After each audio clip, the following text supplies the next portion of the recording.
He is going to concentrate on folk rice processing challenges and innovations.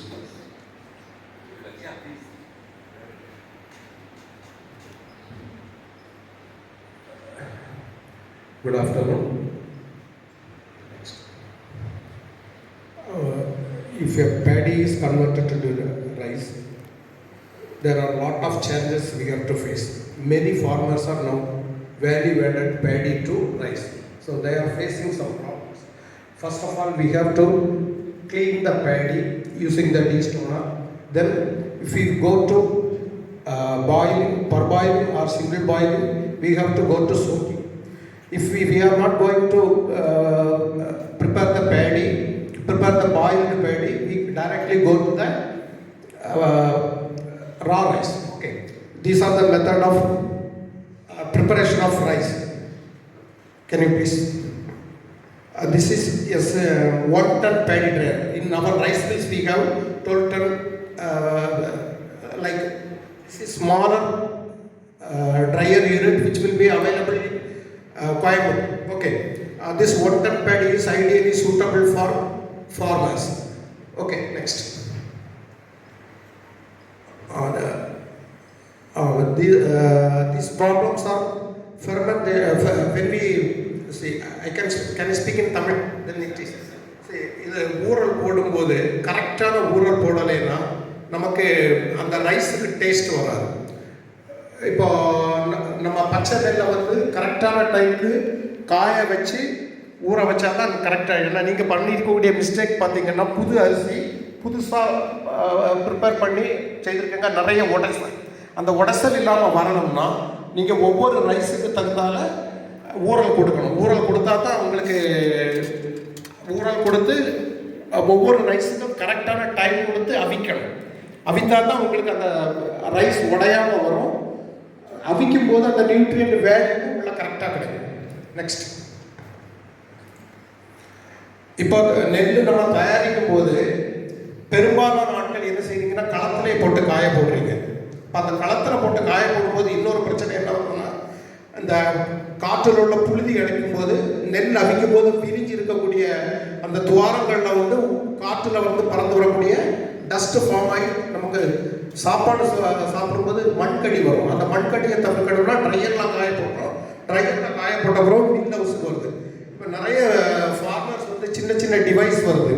அது அவ்வளவுமே one time பாசிங்லேயே rice ஆகி வருது, அல்லது brown rice ஆகிட்டு வருது. இது எப்படின்னா ஒரு சிங்கிள் யூனிட்டு. இதில் வந்து destoner, sheller,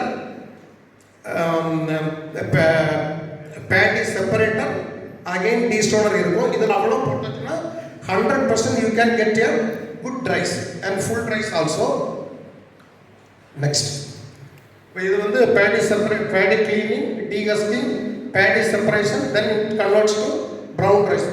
If brown rice is make again to polished rice. If you make it to polished rice, you can get good bran also. The bran is also value added. நம்ம பழைய காலத்தில் பார்த்தீங்கன்னா தவிடும் கருப்பட்டி போட்டு சேர்ந்து சாப்பிட்டோம். கண்ட்ரோல்ஸ் அவர் vitamin deficiency. இப்போ நம்ம அந்த தவிடவளும் மாட்டுக்கு போடுறோம் அல்லது வேறு மாதிரி ஆயிலுக்கு அனுப்புகிறோம். ஸோ நல்லா நீங்கள் பியூர் ரைஸ் பிராண்ட் வேணும்னா நீங்கள் ப்ரௌன் ரைஸ் கன்வெர்ட் பண்ண பிறகு அதிலிருந்து அந்த ப்ரௌன் ரைஸை நெக்ஸ்ட் பாலிஷரில் கொடுக்கும்போது கிடைக்கக்கூடிய தவிட தனியாக கலெக்ட் பண்ணி அதை ஸ்டெபிலைஸ் பண்ணி எடுத்தோம்னா you can make it like biscuits. நாங்கள் அதில் பண்ணியிருக்கிறோம் Indian institute of raw process, it's called NIFTEM. நிஃப்டத்தில் வந்து நாங்கள் பண்ணியிருக்கிறோம். எப்படின்னா அந்த பிஸ்கெட்டில் தவிடிலிருந்து பிஸ்கெட் எடுத்துருக்குறோம், பிரெட் எடுத்துருக்குறோம். ஸோ இதெல்லாம் நீங்களும் பண்ண முடியும், அதை மைண்டில் வைங்க. அதுக்கடுத்து வந்து நீங்கள் இப்போ ஒயிட் ரைஸ் ஆகவோ அல்லது ரெட் ரைஸ் ஆகவோ கன்வெர்ட் பண்ண பிறகு நெக்ஸ்ட் என்ன ப்ராப்ளம் வருதுன்னா அந்த அரிசியில் கருப்பு கிடந்தா மார்க்கெட்டில் கன்சியூம் ஆகாது. ஸோ அப்போ அதை என்ன செய்யணும்னா நெக்ஸ்ட்டு கலர் சார்ட்டர் மிஷின் இருக்குது, rice colour charter machine. Next இதெல்லாம் பாலிஷர் மிஷின் சொல்லுங்க. Colour charter, this is also a machine which called colour charter. அரிசியில் உள்ள கருப்பு எடுக்கும், ஃபைனலாக வரக்கூடிய உமி எல்லாமே இதிலிருந்து எடுத்துரும். அதனால் நீங்கள் ஒரு கம்ப்ளைண்ட் ஃப்ரீ ரைஸ் ஆட்டை கொடுக்க முடியும். இது என்ன செய்யணும்னா என்னோட சஜஷன், ஒவ்வொரு கிராமங்கள் தோறும் இந்த மாதிரி ஒரு விவசாயிகள் சார்ந்த அமைப்பில் இந்த மாதிரி ஒரு சின்ன மில் யூனிட் நம்ம வைக்கிறதா இருந்தால் அரசாங்கம் மூலமாட்டோ அல்லது நம்ம ஒரு ஃபெடரேஷன் மூலமாட்டோ வைக்கிறதா இருந்தால் விவசாயிகள் இந்த மாதிரி ஒரு யூனிட் மூலம் ஃபுட் ரைஸை நமக்கு கொண்டு வந்து கன்சியூமருக்கு கொடுக்க முடியும். ஏன்னா இயற்கை விவசாயத்தினுடைய பேஸே இன்னைக்கு எப்படி இருக்குன்னா, மில்லுக்கு போகிறதுக்கு பதில் விவசாயிகளே அதை ப்ரொடியூஸ் பண்ணி கொடுக்கறதுனால விவசாயிகள் பேரில் கான்ஃபிடென்ட் வருது, மில்லர்ஸுக்கு பேரில் வரக்கூடிய கான்ஃபிடென்ட் இல்லை. ஸோ இந்த மாதிரி ஒரு யூனிட் இருந்தால் இது நல்லா இருக்கும். இது ஆல்ரெடி நேற்றைக்கு பேசும்போது வந்து சகஜ சமுதா மிஸ்டர் கேபி பேசும்போது கர்நாடகாவில் இந்த மாதிரி யூனிட்லாம் நிறுவிட்டு வராங்க.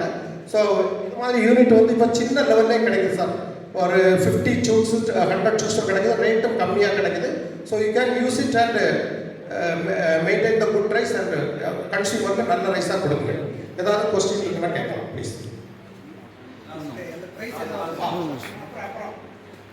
ஆக்சுவலாக அந்த சேலஞ்சஸ் உள்ள ஸ்லைடுக்கு போங்க, அதுலேருந்து இருக்குது அதோடைய problem.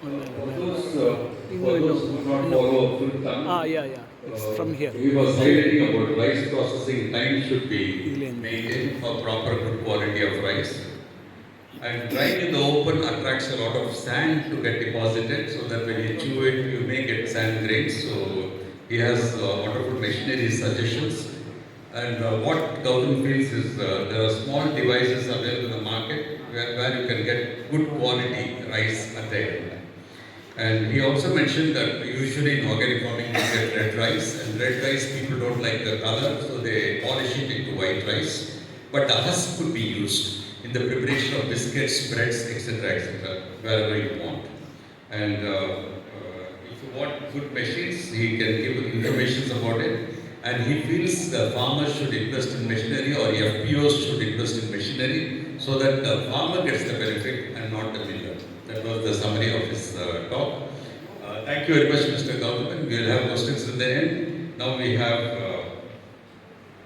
Dr. M. Menaka, Assistant Professor, Department of Clinical Nutrition, Dietetics and Postgraduate Research, Department of Food and Nutrition from Ethras College for Women in Chennai.